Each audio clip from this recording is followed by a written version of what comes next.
صلی علی سیدنا محمد وعلی آل سیدنا و مولانا محمد وبارک وسلم. الصلاۃ والسلام علیک یا رسول اللہ وعلی آلک واصحابک یا نبی اللہ. بسم اللہ الرحمن الرحیم. وقال ابراہیم علیہ السلام وَلَٰكِن لِيَطْمَئِنَّ قَلْبِي. وقال معاذ اجلس بنا نؤمن ساعة. وقال ابن مسعود رضی اللہ تعالی عنہ الیقین الایمان کلہ. وقال ابن عمر لا يبلغ العبد حقیقت التقوی حتی یدع ما حاک فی الصدر. وقال مجاہد شرع لکم من الدین ما وصى به نوحا اوصیناک یا محمد صلی اللہ علیہ وسلم وإیاہ دینا واحدا. وقال ابن عباس شرعتا ومنہاجا سبیلا وسنتا ودعاؤکم ایمانکم. حدثنا عبید اللہ ابن موسیٰ قال اخبرنا حنظلة بن ابی سفیان عن اکرمۃ بن خالد عن ابن عمر رضی اللہ تعالی عنہ قال قال رسول اللہ صلی اللہ علیہ وسلم بنی الاسلام علی خمس شہادتا اللہ الہ الا اللہ وان محمد رسول اللہ واقام الصلاۃ وایتاء الزکاۃ والحج وصوم رمضان وصوم رمضان.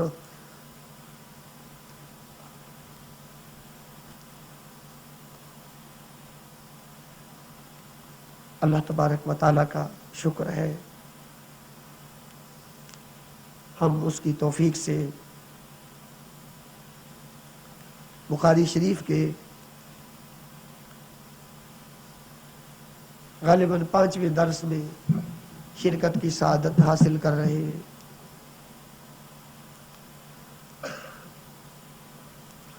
نہ کوئی طمع ہے، نہ کوئی لالچ ہے، نہ کوئی دنیا کی غرض. یہی ہے آرزو کہ تعلیم قرآن عام ہو جائے.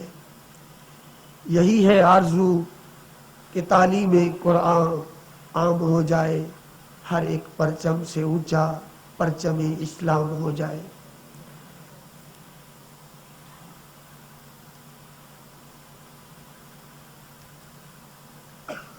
بات یہ ہو رہی تھی،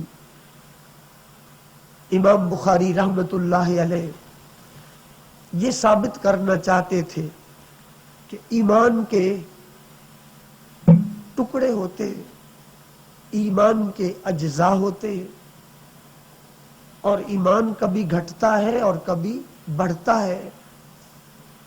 گناہ کرنے سے ایمان گھٹ جاتا ہے اور نیکیاں کرنے سے ایمان بڑھ جاتا ہے.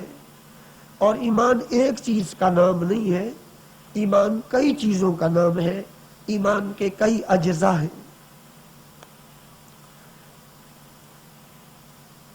حضرت ابراہیم خلیل اللہ علیہ الصلاۃ والسلام کا ایک جملہ جو قرآن میں ہے وہ لا کر امام بخاری دلیل پیش کر رہے ہیں. امام بخاری کہتے ہیں کہ حضرت ابراہیم خلیل نے اللہ تعالیٰ سے عرض کیا وَلَٰكِن لِيَطْمَئِنَّ قَلْبِي، اے اللہ تو مجھے دکھا تو مردے کیسے زندہ کرتا ہے، تو مردے کیسے زندہ کرتا ہے. یہ التجا کیوں کی، یہ درخواست کیوں کی؟ وَلَٰكِن لِيَطْمَئِنَّ قَلْبِي، تاکہ میرے دل کو اطمینان مل جائے، میرے دل کو اطمینان مل جائے. مجھے پتا ہے مجھے یقین ہے، میرا ایمان ہے کہ تو مردوں کو زندہ کرتا ہے اور کرتا رہے گا اور کرے گا، لیکن مجھے بھی دکھا دے تاکہ میرے دل کو اطمینان ہو جائے۔ امام بخاری کہتے ہیں یہاں پر اطمینان قلب سے مراد ایمان ہے۔ کیا ہے؟ کہ مجھے دکھا آنکھوں کے سامنے، مار کر جلا، تاکہ میرا ایمان زیادہ ہو جائے، تاکہ میرا ایمان زیادہ ہو جائے۔ ابراہیم عبرانی زبان کا لفظ ہے، اور ابراہیم کا معنی ہے مشفق اور مہربان باپ، مشفق اور مہربان باپ، یہ ابراہیم کا معنی ہے۔ عراق جو کہ مدینۃ العلم ہے اور ولیوں اور نبیوں کی آماج گاہ ہے، اور عشق کا سب سے بڑا امتحان اس سرزمین پر ہوا ہے۔ حضرت علامہ پروفیسر ڈاکٹر آصف اشرف صاحب جلالی جو وہاں پڑھتے رہے، وہ بتا رہے تھے کہ عراق کے ہر محلے میں 10,000 ولیوں کی قبریں، بغداد کے ہر محلے میں۔ یہ عراق ابراہیم علیہ السلام کا وطن ہے۔ اوسا ایک بستی ہے، کتاب والا کاف، اوسا آگے سا ہے۔ پیدا ہوئے، کپڑے کی تجارت کرتے تھے، بہت مہمان نواز تھے۔ صبح کا کھانا کبھی کبھی رات کو کھاتے تھے، کیونکہ کوئی مہمان نہیں ملتا تھا، اور عادت یہ تھی کہ جب تک کوئی اور نہیں آئے گا میں کھانا نہیں کھاؤں گا۔ شیخ سعدی نے ان کا ایک واقعہ لکھا ہے کہ ایک دفعہ ایک آدمی کو بڑی مشکل سے ڈھونڈ کے لے آئے اور اس کو کہا پڑھ بسم اللہ الرحمن الرحیم۔ اس نے کہا کون ہے اللہ، کون ہے رحمان، میں نہیں لیتا نام اس کا۔ آپ ناراض ہوئے، آپ نے اس کو اٹھا دیا، فرمایا نکل جا، تو منکر ہے، جس کا کھاتا ہے اس کا انکار کرتا ہے۔ جب وہ جا رہا تھا تو جبریل امین حاضر ہوئے اور کہا ہے میرے خلیل، یہ پیدا ہوا، میں اس کو پال رہا ہوں، جو چاہتا ہے وہی دے دیتا ہوں، اتنا عرصہ، اب یہ بوڑھا ہو گیا، میں اس کو روز دیتا رہا ہوں، اور تیرے سامنے ایک دن انکار کیا اور تو ناراض ہو گیا ہے، یہ تو کوئی دوستی نہ ہوئی، جاؤ اس کو بلا کر لے آؤ، اس کو اپنے ساتھ بٹھا کے کھلاؤ۔ چنانچہ پھر حضرت ابراہیم خلیل روتے ہوئے گئے اور اس کو منا کے لے آئے، پھر ہر لقمہ اپنے ہاتھ سے توڑ توڑ کر اس کو کھلاتے رہے، اس کے دل کی غلاظت اور میل کو دھوتے رہے۔ ادھر کھانا بھی پورا ہو گیا، ادھر روحانی غذا بھی پوری ہو گئی۔ آیا تھا تو بے ایمان تھا، جا رہا ہے تو مسلمان جا رہا۔ آپ کے چچا کافر تھے، مشرک تھے۔ بعض لوگوں نے ابراہیم علیہ السلام کا باپ کافر بتلایا ہے، یہ تحقیق کے خلاف ہے۔ ابراہیم علیہ السلام تو کیا کسی بھی نبی کے ماں باپ کافر نہیں ہوئے، کسی بھی نبی کے ماں باپ کافر نہیں ہوئے۔ اصل بات یہ تھی کہ آپ کے والد بچپن میں فوت ہو گئے، تو آپ اپنے چچا کی کفالت میں آ گئے، اور جو بچہ ماموں یا چچا یا تائی کے گھر پلتا ہے، ہمارے معاشرے میں بھی ہم یہی دیکھتے ہیں، وہ اس ماموں اور چچے اور تائی کو ابا، باپ، بابو کہہ کے پکارتا ہے۔ تو ابراہیم علیہ السلام بھی آباتے آباتے پکارتے تھے، اے باپ اے باپ، کیونکہ انہوں نے ان کو پالا تھا۔ لیکن یہ ان کے باپ نہیں تھے، یہ آزر چچا تھا، اور آپ کے والد کا نام تارخ تا رخ ہے، تا لفتہ خا تا رخ ہے، اور وہ مسلمان تھے اور موحد تھے۔ آپ کے چچا آپ کے بالغ ہونے کے بعد آپ کے مخالف ہو گئے اور انہوں نے حضرت ابراہیم کو گھر سے نکال دیا، تو آپ ہجرت کر کے عراق سے شام آ گئے۔ بیت المقدس میں حبرون نامی بستی میں آپ کا مزار پاک ہے، جس کو آج کل بلدۃ الخلیل کہا جاتا ہے۔ بیت المقدس کے پاس فلسطین کے علاقے میں حضرت ابراہیم خلیل اللہ کا مزار پر انوار ہے۔ اللہ تعالیٰ کی ان کی قبر انور پر کروڑہ رحمتیں ہوں۔ ایک اور دلیل امام بخاری پیش کر رہے ہیں، فرماتے ہیں حضرت معاذ بن جبل نے کہا، اے میرے دوست بیٹھ، ہم ایک گھڑی ایمان لے آتے ہیں، ہم ایک گھڑی ایمان لے آتے ہیں۔ کیا مطلب؟ وہ صحابی ہیں، وہ کہہ رہے ہیں بیٹھ ہم ایمان لے آتے ہیں۔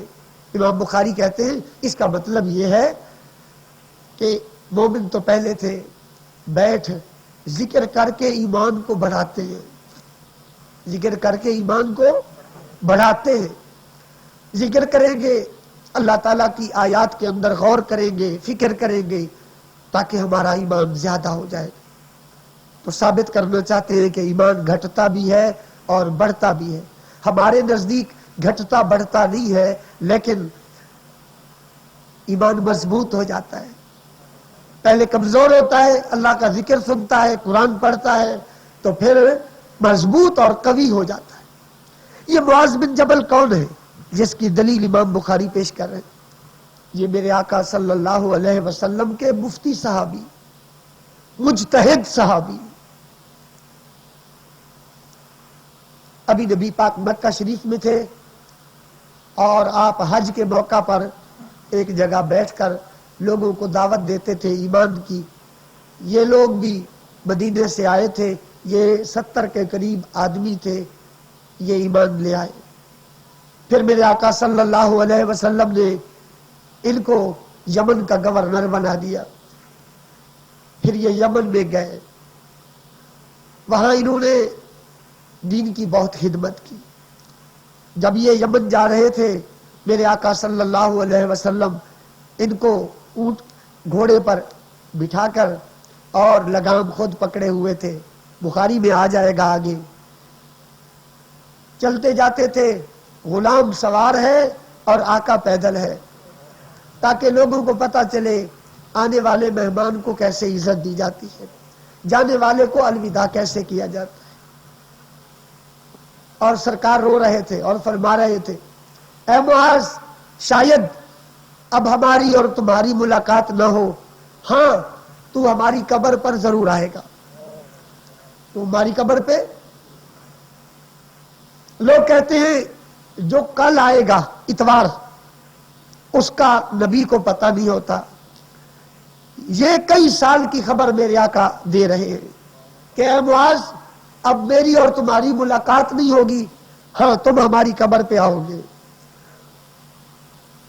چنانچہ حضرت معاذ بن جبل رضی اللہ تعالیٰ عنہ یمن گئے اور پھر 33 سال کی عمر میں طاعون کی بیماری کی وجہ سے شہادت پائی، انتقال فرمایا۔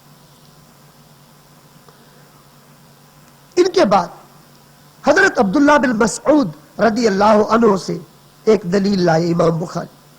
آج کا جو درس ہے نا، پوری بخاری میں شاید اتنا مشکل درس اور خشک درس نہیں آئے گا۔ آگے واقعات دور سے فرمایا، اس کی پتلی ٹانگوں پہ ہنسنے والوں، قیامت کا دن آنے دو، جب اس کے عمل رب میزان میں رکھے گا تو پھر تمہیں پتا چلے گا اس کا مقام کتنا اونچا ہے۔ پھر تشریف فرما دی، فرمایا قیامت کا دن ہوگا، اللہ عز و جل میرے عبداللہ بن مسعود کے عمل پلڑے میں رکھ دے گا، پھر ساری کائنات کے اعمال دوسرے پلڑے میں، میرے عبداللہ کے اعمال ساروں پر بھاری آ جائیں گے۔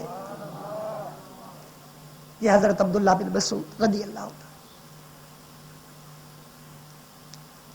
4 عبداللہ نام کے صحابہ مشہور ہوئے، عبداللہ بن مسعود، عبداللہ بن عباس، عبداللہ بن عمر، عبداللہ بن زبیر۔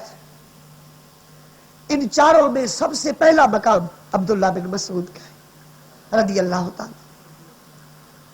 چھوٹے سے تھے، نکڑے سے بالکل۔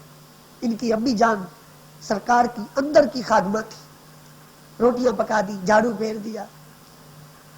یہ اکیلا بچہ جو ہوتا ہے نا ماں باپ کا، وہ جہاں ماں باپ جاتے ہیں نا وہ پلو نہیں چھوڑتا، ان کا دامن پکڑے رہتا ہے۔ یہ ضد کرتا تھا، آگے گھر وہ تھا جس گھر میں جبریل بھی نہیں جا سکتا، یہ ضد کرتا کہ میں نے اندر جانا ہے۔ ایک دن سرکار نے دیکھ لیا، فرمایا جانے دے، یہ ہمارے اہل بیت سے ہے۔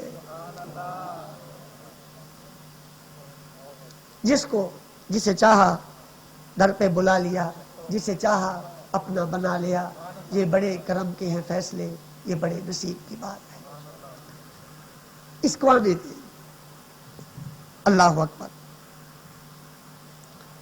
ان کے بارے میں بے شمار فضائل ہیں حدیث کی کتابوں میں۔ ایک دفعہ میرے آقا صلی اللہ علیہ وسلم نے فرمایا، میری امت کے لیے جو چیز میرا عبداللہ پسند کر لے، میں مصطفیٰ بھی اس کو پسند کرتا ہوں۔ ایک اور مقام پر فرمایا، تمسکوا بعہد ابن ام عبد، اسی بخاری میں آگے آ جائے، جب یہ عبداللہ چھوٹا سا میرا عبداللہ کوئی بات منہ سے نکالے تو دانتوں سے مضبوط پکڑ لینا، یہ میری سنت کے سوا کچھ بھی نہیں کہتا، یہ میری سنت بیان کرتا ہے۔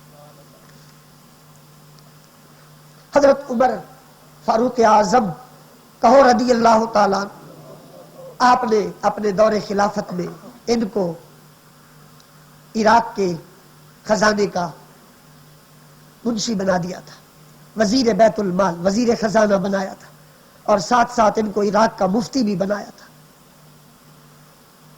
جب حضرت علی المرتضیٰ شیر خدا کا دور خلافت آیا اور حضرت علی عراق آئے مدینہ چھوڑ کر، تو عراق کے سرحد پر 7,000 عالم حضرت علی کے استقبال میں کھڑے تھے۔ جب حضرت علی نے دیکھا سر پہ پگڑیاں ہیں، ہر بات کا جواب قرآن اور حدیث سے، پوچھا من انتم، کون ہو تم؟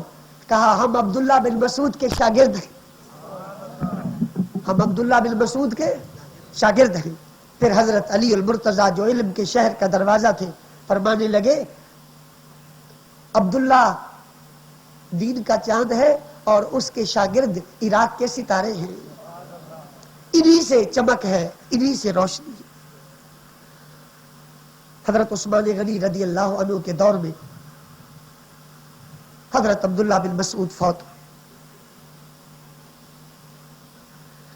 حضرت عثمان رضی اللہ تعالیٰ عنہ ان کی موت سے 2 دن پہلے عیادت کرنے کے لیے آئے، خیر خیریت پوچھی، کیا حال ہے؟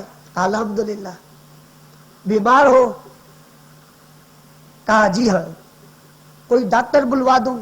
فرمایا ڈاکٹر نہیں تو بیمار کیا ہے۔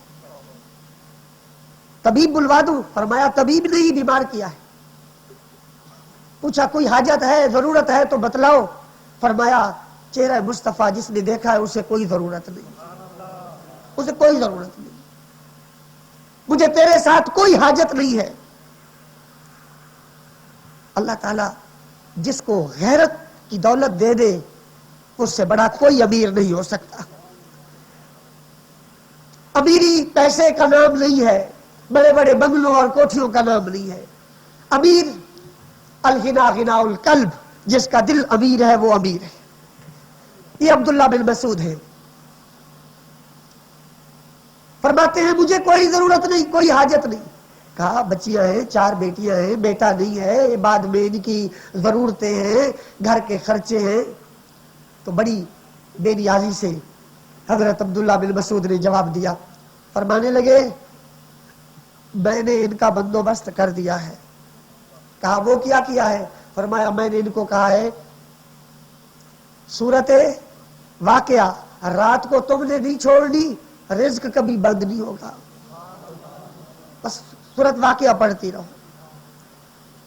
حضرت عثمان رضی اللہ عنہ نے ایک تھیلی سونے کے روپوں کی پیش کی، بڑی بے نیازی سے اٹھا کے ان کی جھولی میں رکھ دی۔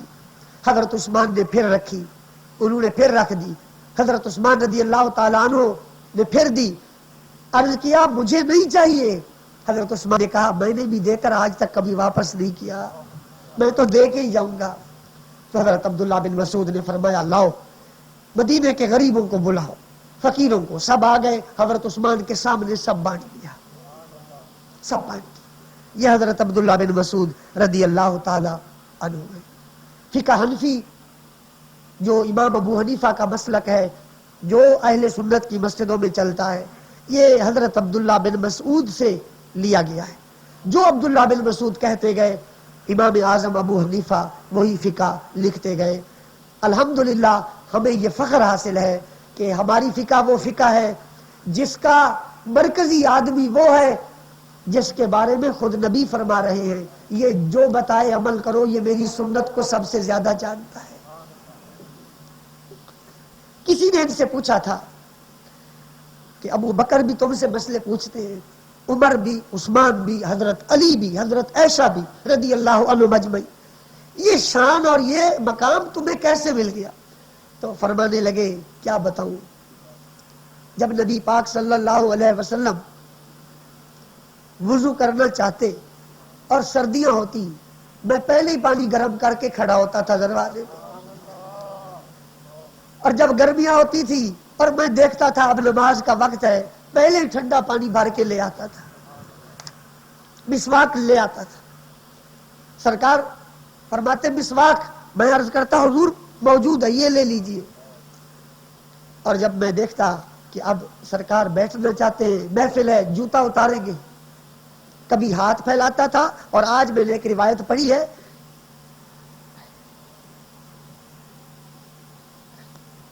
جھولی پھیلا دی سرکار کے جوتا مبارک کی خاطر، اور عبداللہ جھولی کیوں نہ پھیلاتا، یہاں تو سر جھکے ہوئے ہیں، سر پہ رکھنے کو جو مل جائے نال پاک حضور تو پھر کہیں گے ہاں تاجدار ہم بھی ہیں۔ ابن مسعود کہتے ہیں ان جوڑوں کو لے لیتا تھا، اپنے سر پہ رکھ لیتا تھا، جب سے ان کے جوڑے سر پہ رکھے ہیں کوئی علم کائنات کا میری نظروں سے میرے دل سے پوشیدہ نہیں ہے۔ مصلی، مسواک، کپڑے، غسل، وضو، یہ سارا انتظام حضرت عبداللہ بن مسعود رضی اللہ عنہ کے پاس ہوتا تھا۔ غسل فرماتے تھے میرے آقا، حضرت عبداللہ بن مسعود باہر سے چادر تان کر کھڑے ہو جاتے تھے، جس کو اتنا قرب تھا کہ وہ غسل کرواتے ہوئے بھی پاس رہا۔ اب اگر وہ کوئی مسئلہ بیان کرے امتی پر لازم ہے سر جھکا لے اور دل سے ان کے مسئلے پر عمل کرے۔ اللہ تعالیٰ کی ان پر کروڑہا رحمتیں ہوں۔ حضرت عبداللہ بن مسعود رضی اللہ تعالیٰ عنہ کے قول کے بعد ابن عمر کے قول سے ایک دلیل لے آئے۔ حضرت عبداللہ بن عمر فرماتے ہیں لا یبلغ العبد حقیقت التقوی حتی یدع ما حاک فی الصدر۔ حضرت عبداللہ بن عمر فرماتے ہیں کوئی بندہ اس وقت تک تقوی کی حقیقت کو نہیں پا سکتا جب تک وہ چیز نہ چھوڑ دے جو دل میں کھٹکتی ہے، جو دل میں۔ کیا مطلب؟ اس فرمان کا مطلب یہ ہے کہ اللہ تعالیٰ کا پورا ڈر، اللہ تعالیٰ کا پورا خوف اس وقت دل میں پیدا ہوتا ہے جب بندہ شک والی چیزوں سے بچ جائے، شک والی چیزوں سے بچ جائے۔ امام بخاری رحمت اللہ علیہ یہ قول لا کر بتانا چاہتے ہیں جیسے تقوی کبھی تھوڑا ہوتا ہے، کبھی اللہ کا خوف زیادہ ہوتا ہے۔ ایک بندہ کبھی نماز پڑھتا ہے ایک آنسو بھی نہیں نکلتا، کبھی نماز پڑھتا ہے تو آنسوؤں کا دریا بہا دیتا ہے۔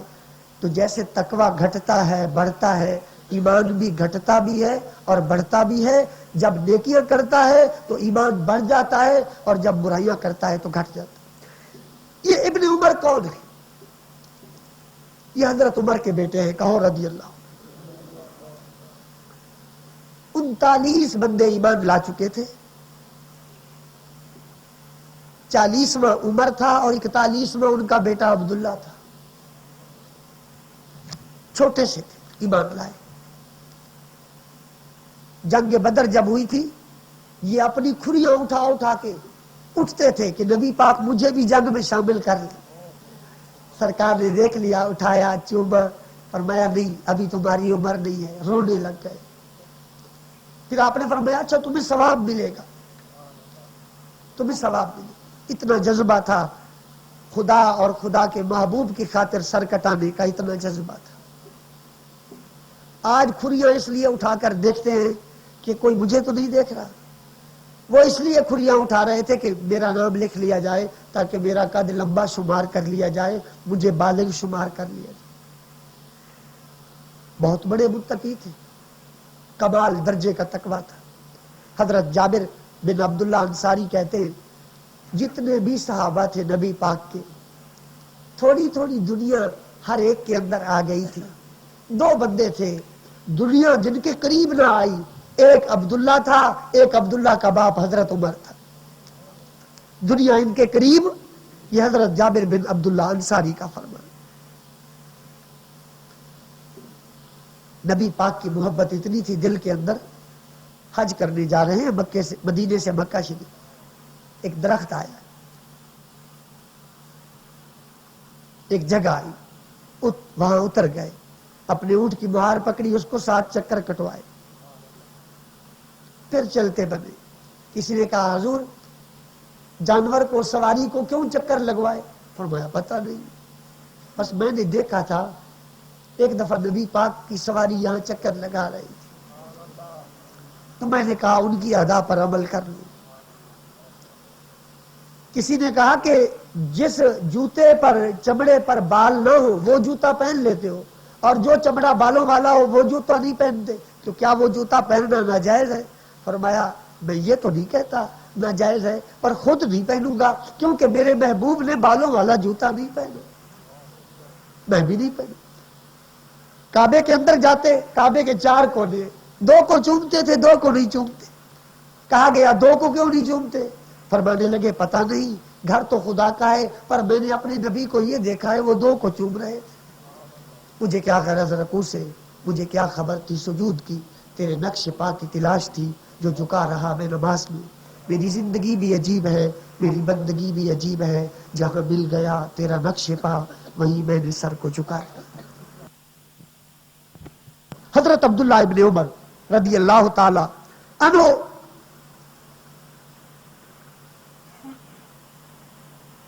حجاج بن یوسف کے دور تک زندہ رہے. جب امام حسین علی جدہ وعلیہ الصلوۃ والسلام کربلا کی طرف جا رہے تھے تو یہ ان کے پاؤں میں پڑ گئے کہ نہ جاؤ, کوفیوں نے تمہارے بابا کے ساتھ بے وفائی کی, تمہارے بھائی حسن کے ساتھ, آپ نہ جاؤ. اگر آپ جاتے ہو تو مجھے نظر آ رہا ہے کہ بیویوں کو تکلیف ہوگی اور آپ کے بچے پیاسے ذبح کیے جائیں. اتنی بصارت تھی حضرت عبداللہ بن عمر رضی اللہ تعالیٰ عنہ.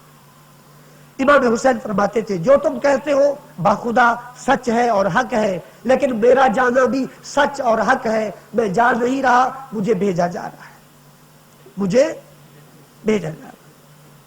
حضرت عبداللہ بن عمر بہت حق گو آدمی تھے. حجاج تقریر کر رہا تھا, بڑا ظالم تھا. ادھر سورج غروب ہونے کو قریب ہو گیا تو حضرت عبداللہ بن عمر نے فرمایا حجاج سورج تیرا انتظار نہیں کرے گا, نماز پڑھا, دیر نہ کر. اکثر حجاج کو ٹوکتے تھے. اس نے تنگ آ کر ایک آدمی کی ڈیوٹی لگا دی کہ جیسے موقع ملے حضرت عبداللہ بن عمر کو مار دے.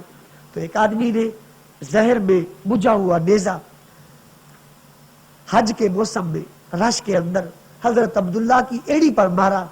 اس زہر کی وجہ سے کچھ دن بیمار رہے, پھر آپ دنیا سے تشریف لے گئے اور مکہ شریف کے مہاجرین کے قبرستان کے اندر آپ دفن ہوئے. اللہ تعالیٰ کی آپ پر کروڑ حرام دے. آخری قول, آخری دلیل, ایمان گھٹتا ہے اور بڑھتا ہے. امام بخاری نے امام مجاہد کا قول نقل کیا, شرع لکم من الدین ما وصی بہ نوحا, یہ قرآن کی آیت ہے.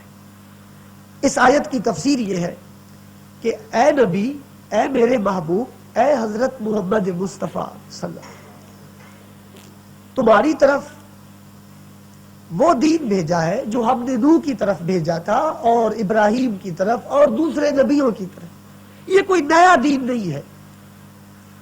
پھر آگے جا کر ابن عباس کا ایک قول پیش کر دیا کہ ہر ایک کا اپنا اپنا راستہ تھا، ہر ایک کا اپنا اپنا راستہ تھا۔ تو امام بخاری یہ بات سمجھانا چاہتے ہیں کہ پہلے تو کہا ایک تھا، پھر فرمایا اپنا اپنا راستہ تھا، اس کا کیا مطلب ہے؟ تو امام بخاری کہتے ہیں اس کا مطلب یہ ہے کہ ایک ہوتے ہیں اصول، کیا اصول، اور دوسرے ہوتے ہیں فروع۔ مثلا ایک تنا ہوتا ہے، یہ اصول ہے، یہ اصل ہے، آگے شاخیں ہیں، پتے ہیں، پھول ہیں، پھل ہیں، سبزیاں ہیں، یہ فروعات ہیں، شاخیں۔ فرمایا تمہارا اصل تو ایک تھا، توحید، سب نبیوں کا اصل اصول ایک تھا، توحید، اور لیکن آگے فروعات مختلف تھے، کسی کے دین میں نرمی ہے، کسی کے دین میں سختی ہے، کسی کے دین میں جلال ہے، کسی کے دین میں جمال ہے، کہیں پہ ایک چیز حرام ہے، کہیں پہ وہی چیز حلال ہے۔ اصول ایک تھے لیکن آگے جو مسائل تھے ان میں اختلاف تھا۔ یہاں پر شارحین بخاری نے لکھا ہے، ہمیں سمجھ نہیں آتی امام بخاری نے یہ بات یہاں کیوں کی ہے۔ وہ تو یہ ثابت کر رہے تھے کہ ایمان گھٹتا ہے اور بڑھتا ہے، اس بات کا اس چیز کے ساتھ کوئی تعلق نہیں۔ آج کا یہ درس یہاں پہ ختم ہوتا ہے۔ میں بھی اپنے آپ کو جبر کر کے گفتگو کرتا رہا۔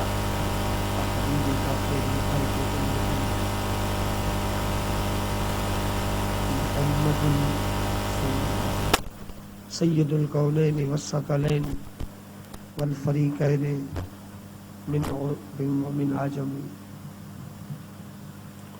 هو الحبیب الذی ترجى شفاعته لكل حول من الاحوال مقتحم۔ بسم اللہ الرحمن الرحیم۔ قال الامام البخاری باب امور الایمان وقول اللہ عز وجل لیس البر ان تولوا وجوہکم قبل المشرق والمغرب ولكن البر من آمن باللہ الى آخرہ، وقوله تعالی قد افلح المؤمنون الآیہ۔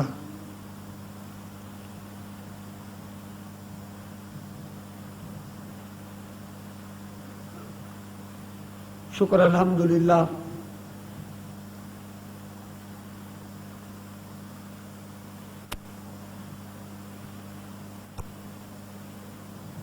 درس بخاری شریف کی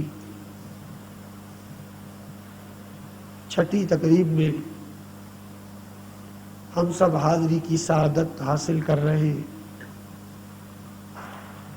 دعا ہے خالق کائنات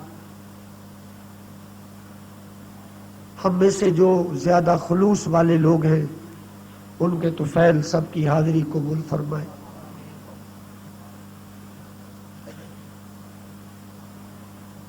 میری طرف دیکھیں، آگے پیچھے دیکھنے کی کوئی ضرورت نہیں۔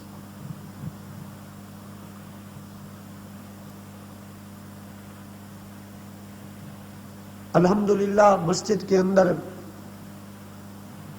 اللہ اور اس کے پیارے حبیب صلی اللہ علیہ وسلم کی باتیں سننے کے اندر ہم مصروف ہیں۔ ہماری مصروفیت تمام مصروفیات سے بہتر ہے۔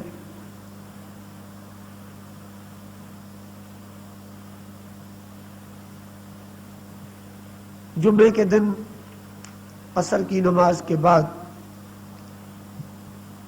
امام جلال الدین سیوطی رحمت اللہ تعالی علیہ کی کتاب جمع الجوامع کی پہلی جلد پڑھ رہا تھا۔ صفحہ نمبر 76 پر امام جلال الدین سیوطی رحمت اللہ تعالی علیہ نے ایک حدیث پاک نقل کی۔ فرمانے لگے کہ ایک دن سرکار نے صحابہ کرام سے پوچھا مجھے بتلاؤ سب سے بہتر ایمان کن کا ہے؟ اتدرون ایو اہل الایمان افضل ایمانا، بتاؤ ایمان والوں میں سب سے بہتر ایمان کس کا ہے؟ صحابہ کہنے لگے الملائکہ، یا رسول اللہ فرشتوں کا ایمان سب سے بہتر ہے۔ آپ نے فرمایا ان کا ایمان تو بہتر ہوگا ہی، وہ تو ہر وقت اللہ تعالیٰ کے پاس رہتے ہیں، ان کے ایمان میں کس کو شک ہو سکتا ہے؟ میرا مطلب کچھ اور ہے، بتلاؤ ایمان والوں میں سب سے بہتر ایمان کس کا ہے؟ وہ کہنے لگے الانبیاء یا رسول اللہ، نبیوں کا ایمان سب سے بہتر ہے۔ تو آپ نے فرمایا ان کا ایمان بہتر کیسے نہ ہوگا، ان پر تو وحی اترتی ہے اور وہ تو اللہ کی مرضی کے بغیر کچھ کرتے ہی نہیں ہیں، میرا مطلب کچھ اور ہے، بتلاؤ سب سے بہتر ایمان کس کا ہے؟ اللہ اکبر، فرشتے بھی گئے، انبیاء کو بھی مستثنا کر دیا گیا۔ اب صحابہ کہنے لگے اللہ ورسولہ عالم، اللہ کو علم ہے یا اللہ کے رسول کو علم ہے؟ تب آپ نے ارشاد فرمایا ان لوگوں کا ایمان سب سے بہتر ہے جو میرے بعد آئیں گے، وَلَمْ يَرَوْنِي، وہ میری زیارت نہیں کر سکیں گے، مجھ میں اور ان میں بڑا لمبا فاصلہ ہوگا۔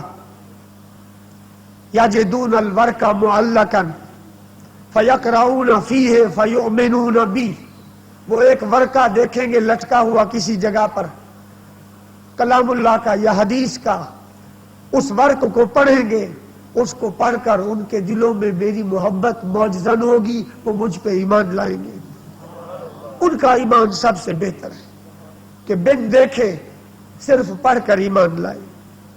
اگر آپ ذرا غور فرمائیں، جو آدمی حدیث رسول پڑھتا ہے یا پڑھاتا ہے یا حدیث کا درس سنتا ہے، وہ اس حدیث میں موجود بشارت کا مستحق بن جاتا ہے، جس میں میرے آقا فرما رہے ہیں سب سے بہتر ایمان ان لوگوں کا ہوگا جو ایک ورقہ لکھا ہوا لٹکا ہوا پائیں گے کسی جگہ پر، اس میں پڑھ کر مجھ پہ ایمان لائیں گے۔ شکر الحمدللہ، ہم آج حدیث کے ورقوں کا مطالعہ کر رہے ہیں۔ بخاری شریف کا درس شروع ہوتا ہے، امام بخاری نے باب باندھا ہے، باب امور الایمان، ایمان کے امور کا باب۔ ایمان کے وہ کون کون سے کام ہیں، اگر کوئی کرے تو ہم کہیں گے یہ مومن ہے۔ امام بخاری نے قرآن مجید کے دوسرے سپارے سے ایک آیت پیش کی ہے، فرماتے ہیں، اللہ فرماتا ہے لیس البر ان تولوا وجوہکم قبل المشرق والمغرب، یہ نیکی نہیں ہے کہ تم صرف مشرق اور مغرب کی طرف منہ کر کے کھڑے ہو جاؤ، ولکن البر، لیکن اصل نیکی یہ ہے من آمن باللہ، جو اللہ پر ایمان لاتا ہے، والیوم الآخر، آخرت کے دن پر قیامت پر ایمان لاتا ہے، والملائکۃ، اور فرشتوں پر ایمان لاتا ہے، والکتاب والنبیین، قرآن پر ایمان لاتا ہے، 1,24,000 یا کم و بیش نبیوں پر ایمان لاتا ہے، وآت المال علی حبہ، اللہ کی محبت میں مال خرچ کرتا ہے، ذوی القربى والیتامى والمساکین وابن السبیل، یتیموں کو مال دیتا ہے، مسافروں کو دیتا ہے، اور مسکینوں غریبوں کو اللہ کی محبت میں مال دیتا ہے، والسائلین، اور بھیک مانگنے والے سوالیوں کو اللہ کی محبت میں دیتا ہے، وفی الرقاب، اور جو قید میں ہوں، ڈھکے ہوئے ہوں، ان کو چھڑانے کے اندر اپنا مال خرچ کرتا ہے.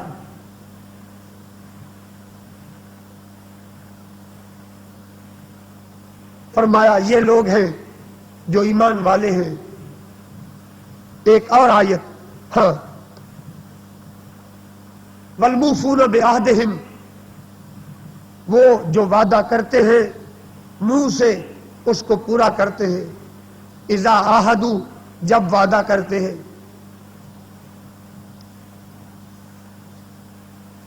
اور وہ صبر کرتے ہیں.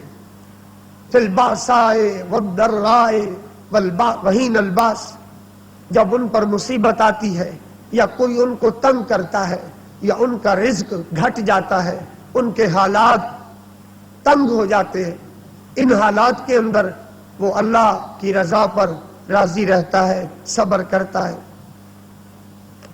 اولئک الذین صدقوا، یہ سچے لوگ ہیں. واولئک ھم المتقون، یہی متقی ہیں. یہ آیت قرآن پاک کی امام بخاری پیش کر کے یہ بتلانا چاہتے ہیں کہ ایمان صرف یہ نہیں کہ منہ سے کہہ دیا میں مومن ہوں، میں مسلمان ہوں، اور نیکیوں کی پرواہ نہ کی.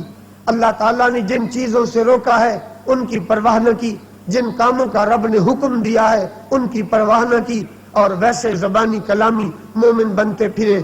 فرمایا نہیں، ایمان کے نشانات ہیں، ایمان کے امور ہیں، جس کے اندر وہ پائے جائیں گے وہی مومن کہلانے کا حقدار ہوگا. ایک اور آیت امام بخاری نے پیش کی ہے، 17ویں سپارے کی ابتدائی آیات. فرماتے ہیں قد افلح المومنون، بے شک مومن کامیاب ہو گئے. الذین هم فی صلاتہم خاشعون، جو اپنی نمازوں میں خشوع اختیار کرتے. والذین هم عن اللغو معرضون، وہ بیہودہ کاموں سے بچتے رہتے ہیں. والذین هم للزکاۃ فاعلون، اور وہ زکوٰۃ ادا کرتے ہیں. والذین هم لفروجہم حافظون، وہ اپنی شرمگاہوں کی حفاظت کرتے ہیں، اپنی شرمگاہوں کو حرام طریقوں سے روکتے ہیں، سوائے اپنی بیویوں کے اور اپنی لونڈیوں باندیوں کے. وہ اپنے نفسوں کی حفاظت کرتے ہیں.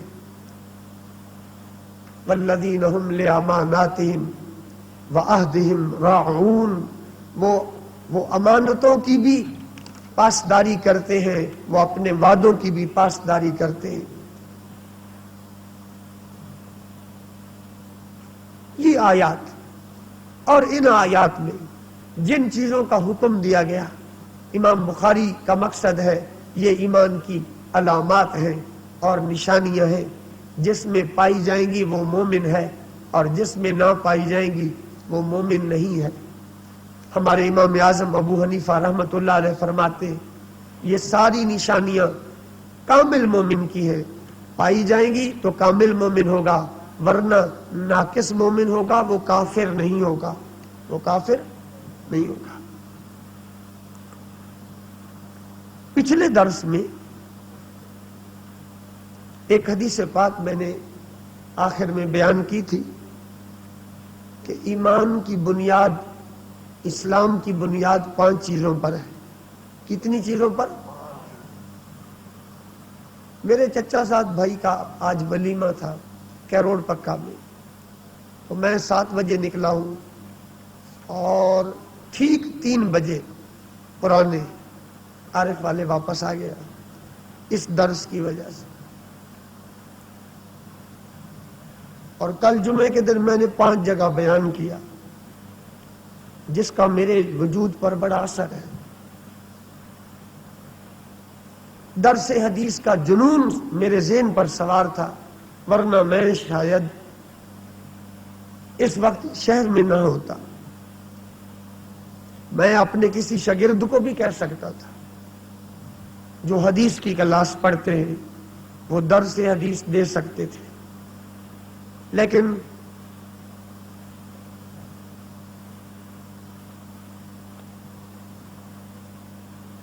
نبی اکرم صلی اللہ علیہ وآلہ وسلم کی حدیث پاک کی محبت کے اندر اور